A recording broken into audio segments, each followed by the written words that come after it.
You're listening to episode 26 of the Deliberately Transformed Woman podcast with Makaela Moore. Welcome to the Deliberately Transformed Woman podcast. You're about to discover a whole new way of viewing yourself and the world. I'm Makaela Moore, your host, intuitive leadership coach, former HR professional, mother, wife, and self-confessed nerd who loves brain science, Boston Terriers, rustic homewares, and acreage life. My mission is to help women in business to shift their identity and become fearless leaders in life and work so they can stop walking on eggshells and finally be the confident leaders they aspire to be. Unlike other coaches who focus on traditional goal setting and leadership strategies, I use my signature framework, which combines brain science, subconscious reprogramming, and intuition with leadership principles to help women to transform their life from the inside out. So if you're the type of person who wants to let go of the things holding you back and bust through fear, procrastination, and perfectionism and step into a life that is fulfilling, courageous, and intentional, then this podcast is for you. I'm so happy you're here. Hey, and thanks for joining me again. You know that feeling that you get usually in your chest or the pit of your stomach when you are just about to achieve something big or you're making strides towards it and then something happens to stop you in your tracks. You second guess yourself, you get distracted, perhaps you're crippled with fear and ultimately you self-sabotage. That is exactly what I want to talk about today because I am the expert in this topic.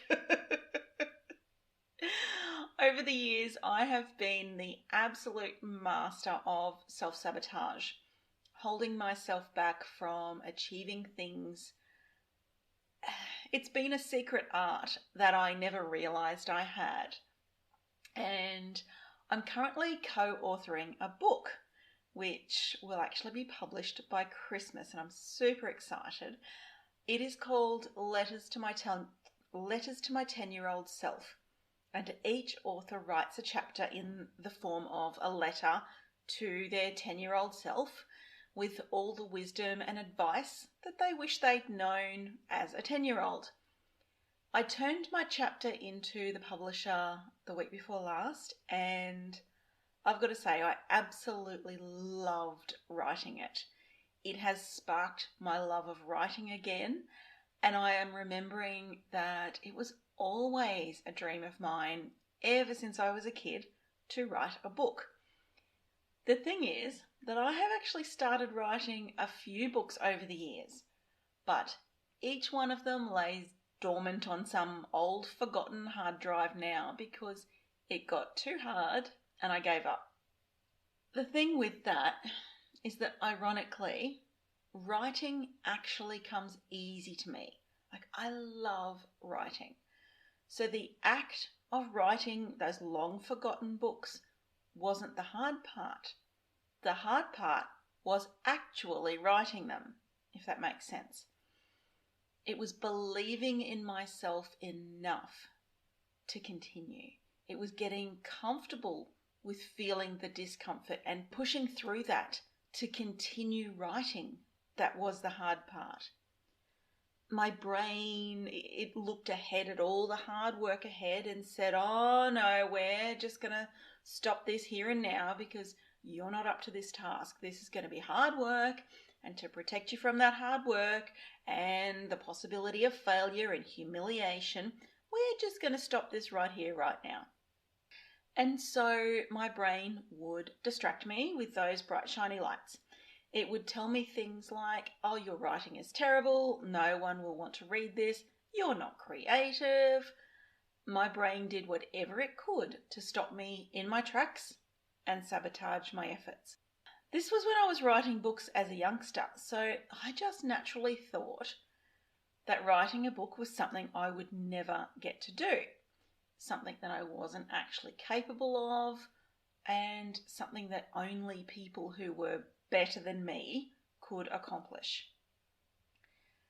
But this chance to co-author this book was put in front of me a little while ago, and while my subconscious was telling me all the reasons why I shouldn't or couldn't do it, I now have the tools to know the difference between that subconscious voice of safety and sabotage and my conscious voice of reason. And I looked at what was being asked of me in that task. I didn't have to come up with some mythical, fantastical, or fictional story. So creativity, I didn't have to be super creative. I simply had to write a letter to my 10-year-old self describing life experiences and providing life advice and valuable lessons. It was not a hard, arduous, or overwhelming task. And also, it wasn't a whole book. It was just a chapter. So, surely I could write a chapter of a book, couldn't I? I looked at how many words it would require, which was about 4,000. And that was totally doable. Surely I was capable of that. Like, I could literally do that in a couple of sittings.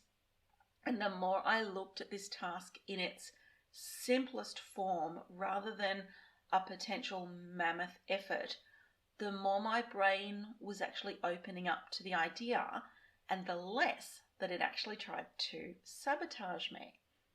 And as I sat there staring at the blank screen, my self-doubt started creeping in, and I wanted to know what the other authors would be writing about. What angle would they be taking? How would they be starting their chapters?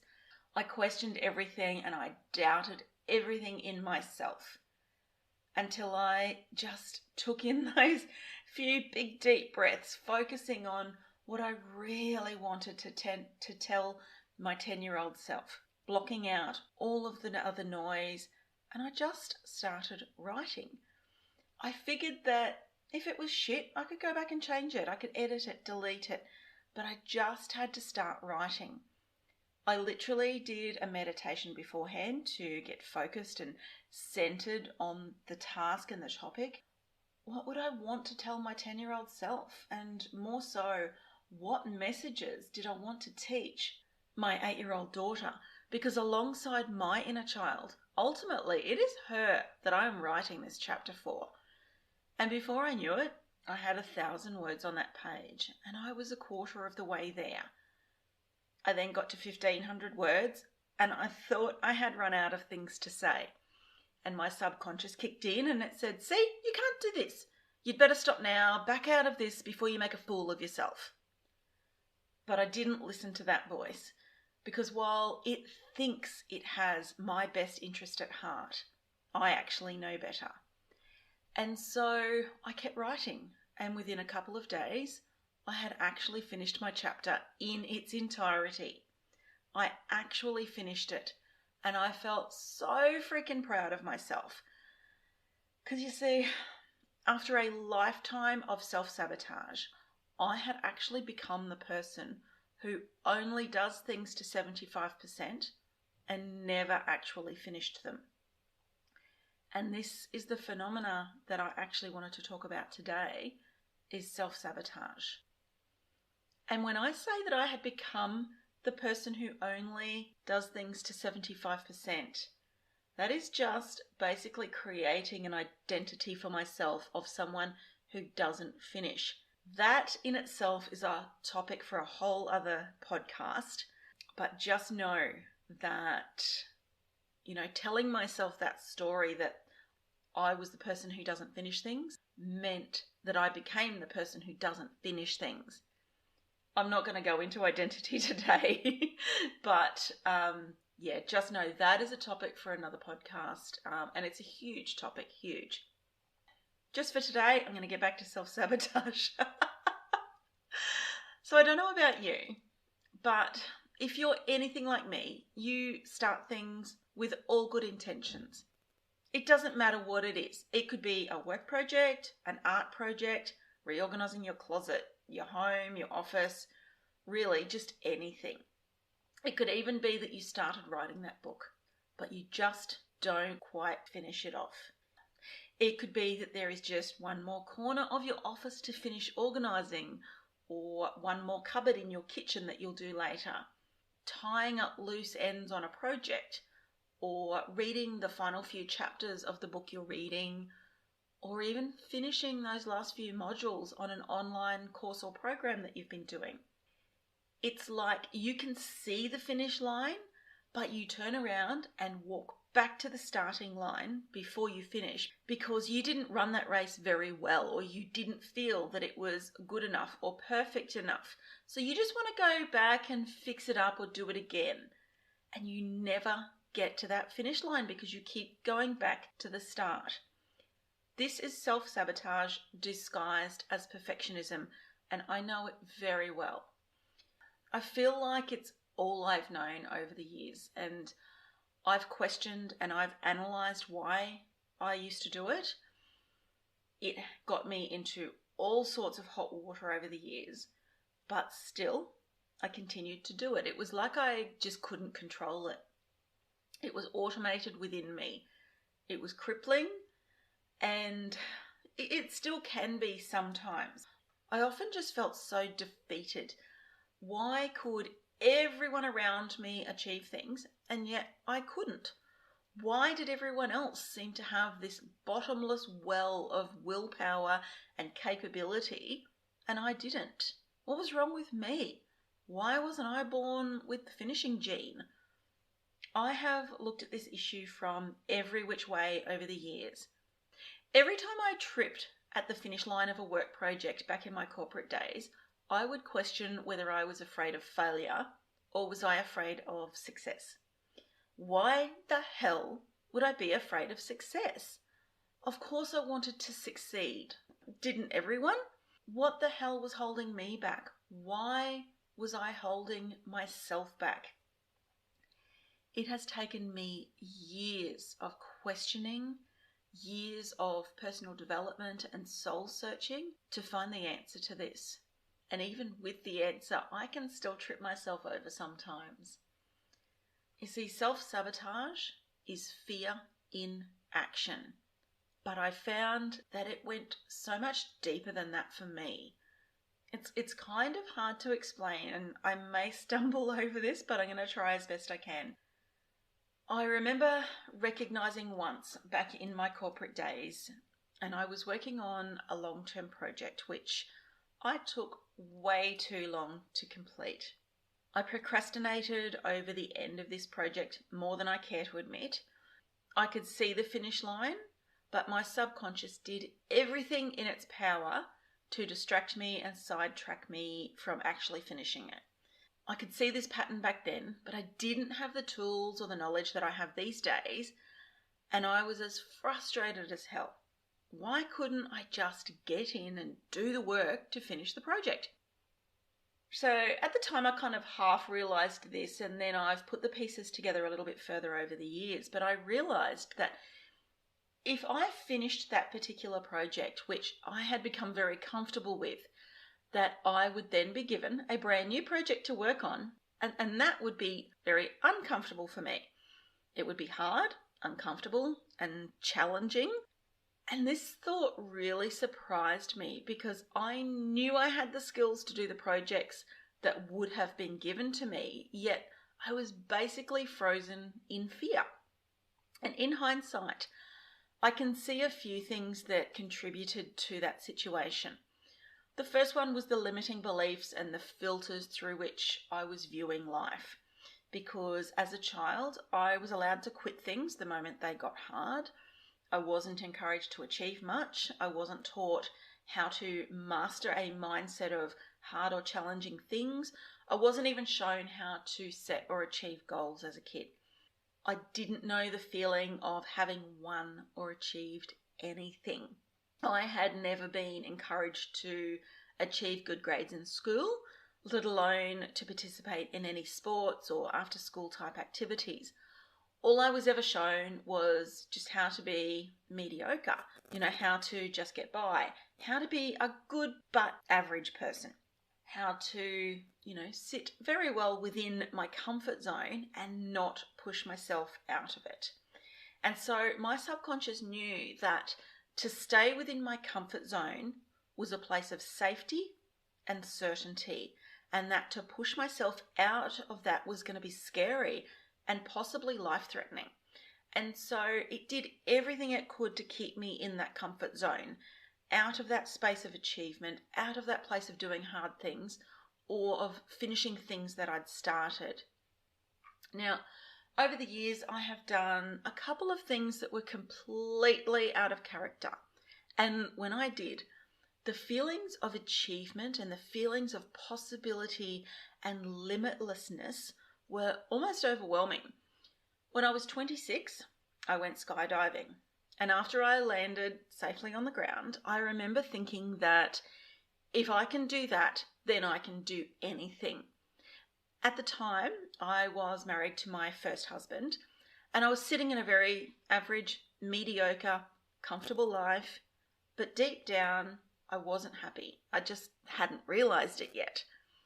And going skydiving was almost like an awakening to me that helped me to see that I wasn't actually happy and that I could actually do something about it. Before that skydive, I never saw myself as the type of person who would have the courage to leave an unhappy relationship and face that big bad world out there standing on my own 2 feet alone. And suddenly I had a newfound sense of courage and an innate desire to actually achieve more in my life. Like the need to achieve things had actually been there all along, and it was jumping out of the plane and doing one of the scariest things a person can do brought it all up to the surface for me. And so I found the courage to leave that marriage, which led me to a chapter of my life that I had never ever thought was possible for me, and that was going to university and getting a degree. Now, growing up, the thought of going to university had always seemed like such a pipe dream, much like some people would view being an Olympic athlete or a multi-millionaire, out of reach and just not something that was a possibility for me. That was only something that other people, better people than me, could or would do. It had seemed so far beyond my reach that it just wasn't going to be an option for me. But doing that skydive changed everything for me because I could suddenly now do things that I'd never dreamed of before. And so after leaving my first husband, I took the leap and I enrolled in university at the age of 27. And you might be wondering if, given my track history, whether I actually finished that degree. Well, I've got to say it wasn't easy, and it did take me 6.5 years to do it, with a couple of semesters off along the way. But I did finally finish that degree with a huge push towards the end to just get it over with. And I can remember my motivation too. It was pride. I had taken on this mammoth task, and I didn't want to be seen as a failure by not finishing it. I didn't care how I finished it, just as long as I finished it and I could finally say that I had a uni degree. And when I did, the feeling of that achievement and knowing that I was the first and still am the only person in my entire extended family to have earned a uni degree, it honestly felt like the world suddenly opened up to me. Now, when I think back to that work project that I was talking about earlier, you'd think I could have done the same with that as I did with my degree, just push hard to get it finished however I could. But at the time, it just didn't seem like it was that easy. You know how things are, they're always easier in hindsight when we're not stuck in them. And looking back now, I can see I was crippled by a fear of failure and perfectionism. And if I didn't do it right, then I'd be a failure and my self-worth was at stake. So if I stayed in my comfortable place of mediocrity and averageness, then I was safe, or at least that's what my subconscious was programmed to believe anyway. But in order for any of us to grow, we need to get uncomfortable, and we need to get comfortable sitting in that discomfort. But there was definitely more to it than all of that for me. I lacked the confidence in myself and my own abilities. I doubted every single thing I did, and I worried about what others would think of what I did or said, or that they would be super critical of my work, because I honestly felt everyone was far better than me, more skilled and more knowledgeable than me. I never ever felt that I was good enough or that I measured up, and it deeply impacted my work performance, which ultimately became my fear of failure, which would prove that I wasn't any good.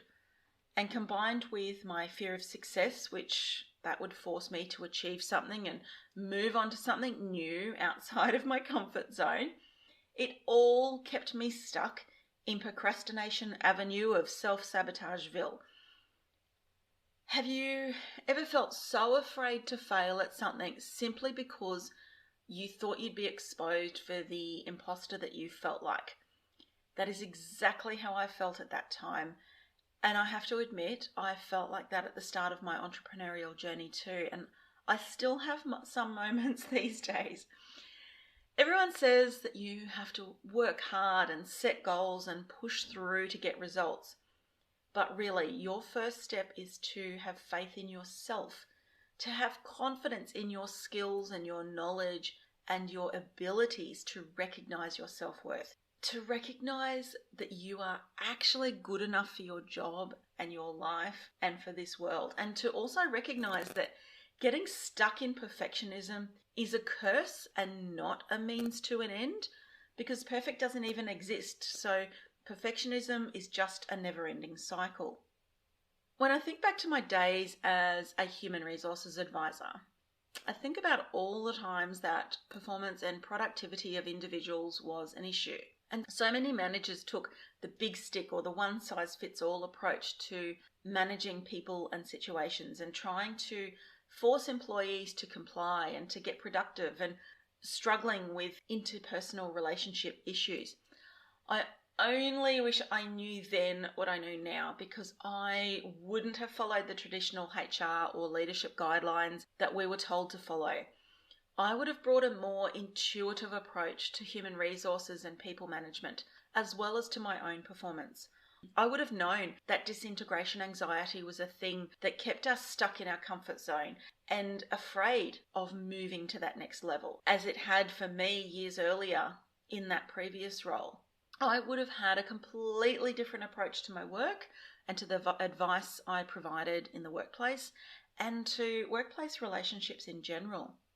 When any of us look back at how far we've come and it seems like a world away, like those things happened to another person, or like it was a movie that we once watched, that is where we see the true growth in our life. When we've jumped out of the plane and safely landed, or we've climbed the mountain and reached the top, or we've done the work and finished the degree, or we've written the words and finished the book, upon those type of achievements, a new level of life opens up to us, as if we're in a computer game and there are levels that we don't yet know exist. And with every level that we ascend, leaving aspects of our old life behind, we grow and we evolve and we become accustomed to new life levels. And this is where the magic of growth is, because while it is hard and challenging and our brain will do everything in its power to stop us and keep us safe, once we are past that big hump, having achieved the big, bad, hard thing, our brains adjust too, and future goals then, little by little, become easier. My chapter in this book of Letters to My 10-year-old self, my chapter is called Peeling Onions. It has some very similar themes in it about growing and evolving through life. And one review that I've had so far, I just want to read it to you.